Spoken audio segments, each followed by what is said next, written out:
नमस्कार साथियों, आज हम आपके सामने एक ऐसी वीडियो लेकर आए हैं जिसको देखने के बाद आपके रोंगटे खड़े हो जाएंगे। लेकिन साथियों, मैं आपको एक बात बताना चाहूंगा कि हम ये पहले से जानते थे कि एक ऐसा वायरस जरूर छोड़ा जाएगा जो कि दुनिया की जनसंख्या को कम कर देगा। और इस बात को साबित करने के लिए हम आपके सामने एक 5 साल 8 महीने पुरानी वीडियो लेकर आए हैं। यह वीडियो 24 जुलाई 2014 को शूट की गई थी। आइए इस वीडियो को देखते हैं। दुनिया की जनसंख्या कह रहे 700 करोड़ से ज्यादा हो रही है। तो हमारे काम के लिए बिना बात में, पर दुनिया के संसाधनों को हमें भी जीना है तो बहुत वेस्ट कर रहे हैं। ठीक है ना, इसलिए इसको घटाकर 50 से 100 करोड़ कर दिया जाए। इन्होंने एक वायरस बनाया है और ये करने वाले हैं अगले शायद 5 से 7 साल में। ठीक है ना, मैं बताऊंगा अगली प्रेजेंटेशन में 5 से 7 साल में। देखा आपने? एक बार फिर से देखिए। इन्होंने एक वायरस बनाया है और ये करने वाले हैं अगले शायद 5 से 7 साल में।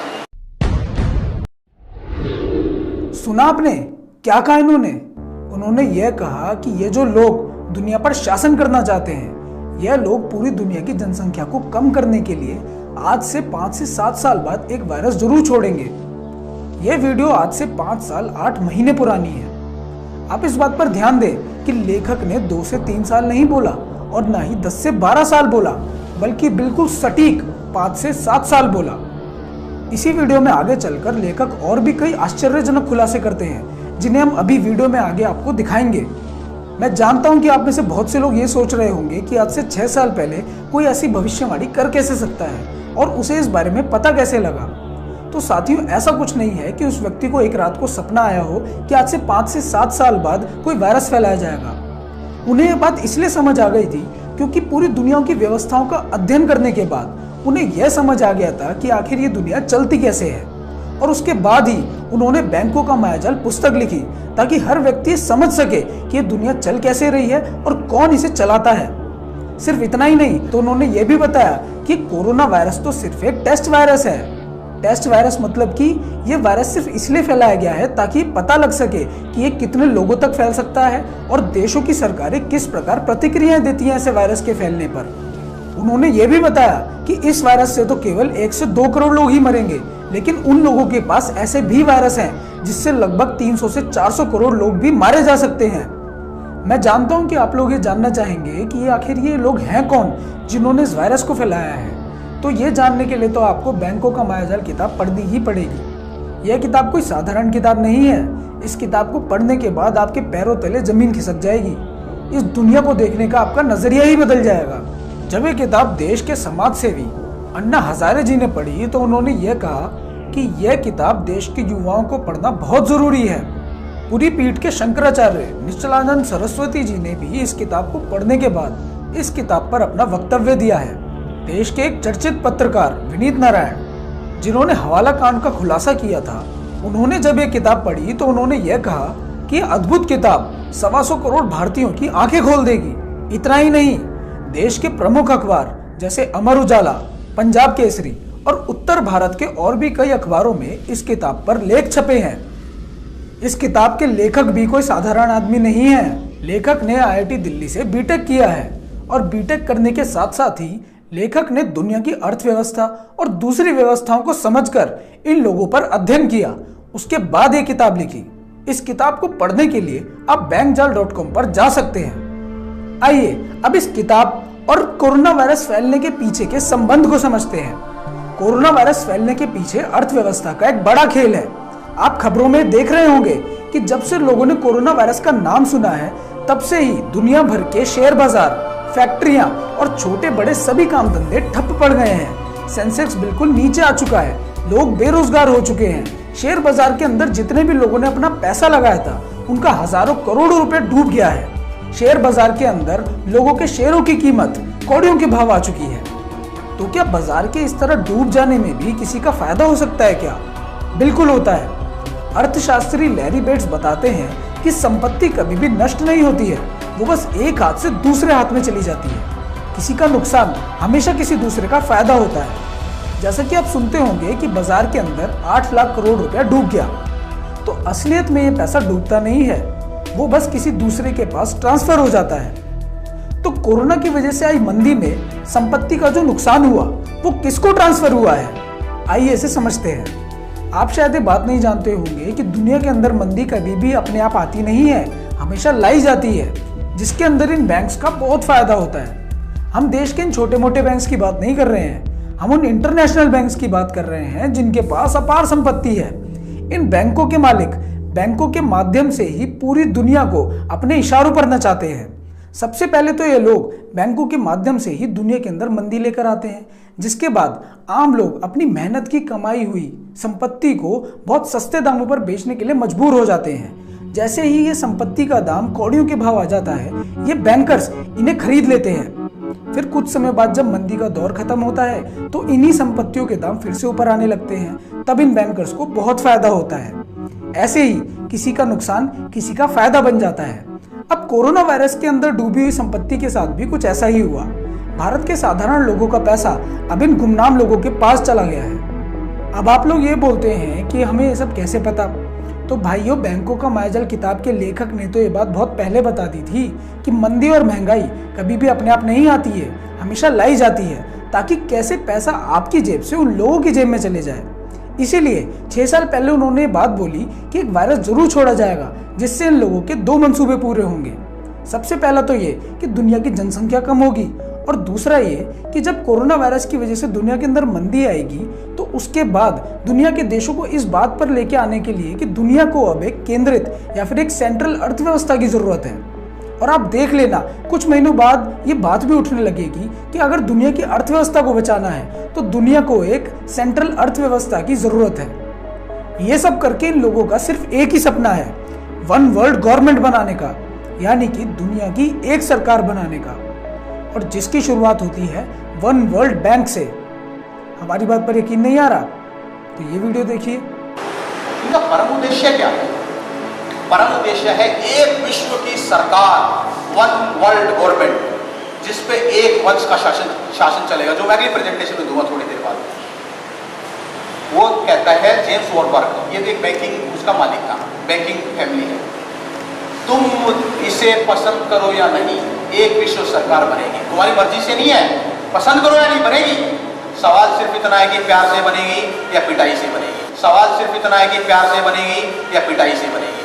आप लोगों को शायद ये बात अभी मजाक लग रही होगी, लेकिन बैंकों का मायाजाल किताब के लेखक आज से 6 साल पहले हमसे इस बात पर शर्त लगाया करते थे कि ये लोग दुनिया की जनसंख्या को 700 करोड़ से 50 करोड़ तक लेके आने के लिए बहुत काम कर रहे हैं, जिसमें से एक काम है एक ऐसा वायरस फैलाना जिसकी वजह से लगभग 3 से 4 महीने के अंदर दुनिया की जनसंख्या एकदम आधी की जा सकती है।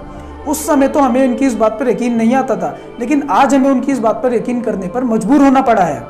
ये बात बिल्कुल सच है कि ये लोग ये चाह रहे हैं कि पूरी दुनिया की अर्थव्यवस्था सिर्फ एक बैंक से संचालित हो। जैसे जैसे दुनिया के अंदर कोरोना का असर बढ़ेगा वैसे वैसे मंदी बढ़ेगी, तो दुनिया के देश थक हार के अपने आप इनके पाले में चले जाएंगे। दुनिया के देश ये समझ नहीं पाएंगे कि जिसके पास वो मदद मांगने के लिए गए हैं, असलियत में उन्हीं लोगों ने कोरोना वायरस फैलाया था। तो अगर आपको इस बात की और गहराई समझनी है तो आपको बैंकों का मायाजाल किताब पढ़नी ही पड़ेगी, नहीं तो आप कभी नहीं जान पाएंगे कि कोरोना वायरस के फैलने के पीछे का असली कारण क्या है। कोरोना वायरस के ऊपर हमने पहले भी एक वीडियो बनाई थी, जिसके अंदर हमने बताया था कि यह कोई अपने आप बना हुआ वायरस नहीं है, बल्कि षड्यंत्र के तहत छोड़ा गया है और ये एक बायोलॉजिकल वेपन है। लेकिन सरकार अब भी इस बात को मानने को तैयार नहीं है कि एक सीधा सीधा बायोलॉजिकल वॉर है। जैसे ही वायरस फैलाया गया, सरकार को इसे वॉर डिक्लेयर करना चाहिए था और युद्ध स्तर की तैयारियां करनी चाहिए थी, क्योंकि हमारे देश के ऊपर आक्रमण हुआ है भाई। 300 से ज्यादा लोग मारे जा चुके हैं और अभी पता नहीं कितने मारे जाएंगे। आमने सामने लड़े जाने वाले युद्ध में तो सेना के जवान शहीद होते हैं और दुश्मन को सीमा पर ही रोके रहते हैं, लेकिन इस युद्ध में तो दुश्मन हमारे घर में घुस गया है और आम लोगों को मार रहा है। सरकार ने इस युद्ध के लिए कभी कोई तैयारी नहीं की और ना अब कर रही है। हमारे देश के ऊपर हुए इस आक्रमण के पीछे उन लोगों का एक बहुत बड़ा आर्थिक कारण है और एक राजनीतिक कारण भी है। वो लोग यह चाहते हैं कि दुनिया की अर्थव्यवस्था को गिरा के दुनिया की एक सरकार बनाई जाए। बैंकों का मायाजाल किताब में यह बात बहुत पहले ही बता दी गई थी, लेकिन मैं जानता हूं कि अब भी आप में से बहुत से लोग इस बात पर यकीन नहीं करेंगे, क्योंकि आप लोग उसी बात पर यकीन करते हैं जो मीडिया आपको दिन रात दिखाती है।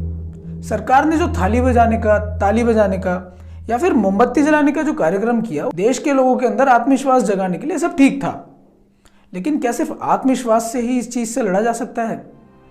भारत का मतलब होता है भा, यानी कि ज्ञान का प्रकाश, और रत माने निरंतर लगा हुआ, जिसका मतलब होता है कि एक ऐसा देश जो ज्ञान के प्रकाश में निरंतर लगा हुआ है। जिस दिन भारत के लोग सचमुच ज्ञान के प्रकाश का दीपक जलाएंगे, उस दिन इस देश में परिवर्तन आएगा। अगर हम पहले ही ज्ञान का दीपक जला लेते, पहले ही शोध या फिर अनुसंधान से ये देख लेते कि हमारे ऊपर भी एक ऐसा आक्रमण हो सकता है, तो आज हमारी दुर्गति ना हो रही होती। हमारे देश में राम राज्य की बहुत बातें होती है, लेकिन राम राज्य माने क्या? राम राज्य माने व्यवस्था, एक ऐसी व्यवस्था जिसमें राम 14 वर्ष के लिए वनवास चले जाते हैं और भरत राम जी की खड़ाऊ रखकर ही 14 वर्ष तक सब कुछ संभाल लेते हैं। जिसका मतलब यह है कि राम ने अपनी प्रजा के लिए इतनी सुंदर व्यवस्था बनाई थी कि भले ही राम वहां पर हो या फिर ना हो, लेकिन प्रजा को कभी कोई दिक्कत नहीं आएगी। आइए इसी व्यवस्थाओं के निर्माण के ऊपर आपको एक ज्ञानवर्धक कहानी सुनाता हूँ। पुराणों में जिक्र आता है कि एक बार राजा जनक किसी अतिथि के साथ अपने राजभवन में बैठे हुए थे। तो बातचीत करते करते एक सिपाही उनके पास आता है और राजा जनक को बताता है कि आपके राज्य में कहीं पर आग लग गई है।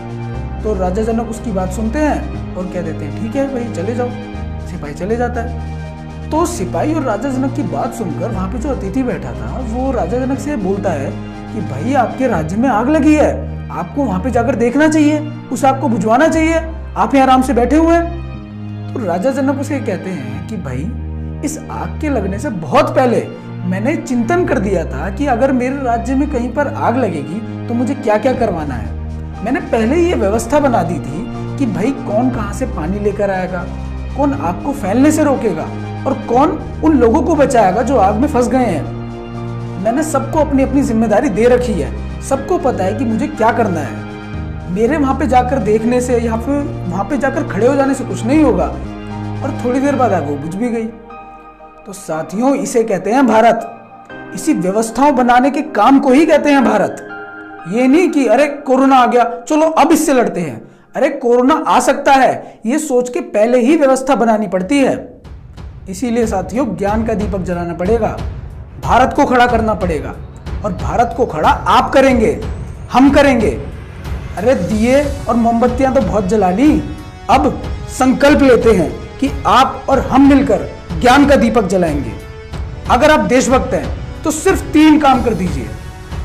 पहली बात, इस वीडियो को ज्यादा से ज्यादा लोगों तक पहुंचाएं ताकि यह सच सबको पता लग सके। दूसरी बात, जो भी देशभक्त हमसे जुड़ना चाहता है वो bankjaal.com पर जाकर रजिस्टर करें।